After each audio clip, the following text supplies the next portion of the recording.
आपण बघत आहात सीटीव्ही न्यूज. नजर प्रत्येक बातमीवर. हिंदी आणि मराठी भाषेत बातम्या प्रसारित करणारे जिल्ह्यातील एकमेव channel, sponsored by Sukhkarta associates. आणि आता पाहूया गेल्या 24 तासातील बातम्या पटापट. सावली पोलीस ठाण्याच्या हद्दीतून गोवंश तस्करी होणार आहे अशी गुप्त माहिती सावली पोलिसांना मिळाली आणि त्यांनी सापळा रचला. या सापळ्यामध्ये 7 बोलेरो पिकअप वाहन अडकले. या बोलेरो पिकअप वाहनांची झडती घेतली असता त्यामध्ये अनेक गोवंश आढळून आले आणि त्यांना कत्तलीकरिता नेण्यात येत असल्याची माहिती पोलिसांना मिळाली. आणि महत्त्वाचे म्हणजे या सापळ्यातून 4 ते 5 वाहने निसटल्याची ही माहिती समोर येत आहे. ही घटना शुक्रवार दिनांक 28 ऑगस्टच्या पहाटे घडली. राज्यात अन्न व औषध प्रशासनाचा धडाका सुरूच असून वणी तालुक्यातील मुकुटबन येथील पुरोहित बेकरी अँड स्वीट मार्ट या दुकानाला सील लावण्यात आले. या दुकानात प्रचंड अस्वच्छता आढळून आल्याने या दुकानाचा परवाना रद्द करण्यात आला आहे.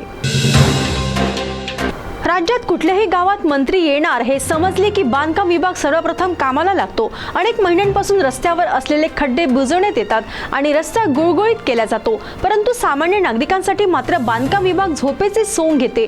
असाच प्रकार गडचिरोली जिल्ह्यात घडला. चामोर्शी येथे सार्वजनिक बांधकाम मंत्री येणार असल्याची माहिती कळताच तेथील बांधकाम विभाग प्रशासन यंत्रणा कामाला लागली आणि त्यांच्या येण्याच्या मार्गावर रस्त्यातील गड्डे बुजवण्याचे कार्य सुरू झाले. परंतु हीच तळमळ इतर वेळेस सामान्य नागरिकांसाठी नाही का, असा प्रश्न आता विचारला जाऊ लागला आहे. वरोरा तालुक्यातील शेगाव बुद्रुक पोलीस ठाण्यातील हद्दीत येणाऱ्या हिरापूर येथे आरोपी धारासिंग दळलम याने कामावर का बोलवले म्हणून मायलेकीवर हल्ला केल्याची घटना उघडकीस आली. आरोपी हा दारूच्या नशेत होता आणि त्याने अश्लील शिवीगाळही केली, तसेच जीवे मारण्याची धमकी दिल्याची सुद्धा तक्रार पोलीस ठाण्यात प्राप्त झाली आहे. ऑगस्ट महिन्याच्या शेवटच्या आठवड्यात महाराष्ट्रात कोकणात पावसाचा जोर वाढणार असून मध्य महाराष्ट्र मात्र कोरडा असल्याची चिन्हे हवामान खात्याने वर्तवली आहे. तसेच विदर्भात 3 ते 4 दिवस पावसाचा जोर कायम असणार आहे, परंतु त्यानंतर मात्र तापमान वाढीची शक्यता आहे असे हवामान खात्याने वर्तवले आहे. राजुऱ्यातील पापा जाधव हत्याकांडात एक अत्यंत महत्त्वाची बातमी समोर आली असून या हत्याकांडात वापरलेले पिस्तूल पोलिसांनी जप्त केले. परंतु आरोपीच्या बयानावरून एका झुडपातून 2 देशी कट्टे तर आरोपीच्या मित्राच्या घरून एक देशी कट्टा आणि 4 जिवंत काडतूस सुद्धा जप्त करण्यात आले आहे. कोरपाडा तालुक्यात 2023 साली माणुसकीच्या आणि नात्याला काळीमा फासणारी घटना उजेडात आली होती.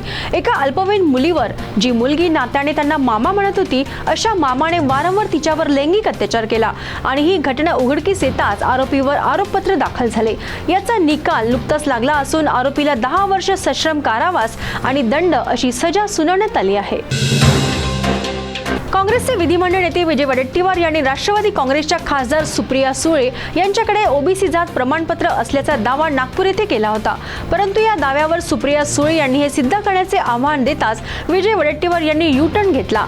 अनावधानाने सुप्रिया सुळे यांचे नाव निघाले असे प्रसार माध्यमांना सांगितले. तुर्तास हा वाद निवळल्याचे दिसत असले तरी अंतर्गत धुसफूस कशी सुरू आहे याचा प्रत्यय आला आहे. दुर्गापूर पोलीस ठाणे अंतर्गत येणाऱ्या ताज स्क्रॅपवर स्थानिक गुन्हे शाखेने धाड टाकली असता जवळपास 1,32,000चा मुद्देमाल पोलिसांना आढळून आला. या प्रकरणात लोखंडी तार, डीपीचे साहित्य, इलेक्ट्रिक पोल अशी सामग्री आढळून आली. या प्रकरणातील एका संशयिताला ताब्यात घेण्यात आले असून पुढील चौकशी सुरू आहे. आपली सरकार सेवा केंद्र म्हणजे सेतूमध्ये अनेक अनियमितता आढळून येत असल्याने आणि नागरिकांच्या तक्रारी वाढत असल्याने राज्य शासनाने कठोर निर्बंध लागू केले आहे. यापुढे राज्य शासनाचे निकष न पाळणाऱ्या सेतू केंद्रावर गडांतर येणार असून जे सेतू केंद्र चांगले काम करीत आहेत त्यांना बक्षीसही देण्याचे राज्य शासनाने जाहीर केले आहे. अनेक सेतू केंद्रात मनमर्जीने पैशाची आकारणी केली जात होती. यापुढे मात्र एकच रेड बोर्ड सर्वत्र लागू करण्याचे निर्देशही दिले गेले आहेत. तर या होत्या आजच्या पटापट बातम्या. लवकरच भेटूया पुन्हा काही नव्या बातम्यांसह. तोपर्यंत अशाच बातम्यांचे अपडेट पाहण्यासाठी बघत रहा सीटीव्ही न्यूज. नजर प्रत्येक बातमीवर. नमस्कार.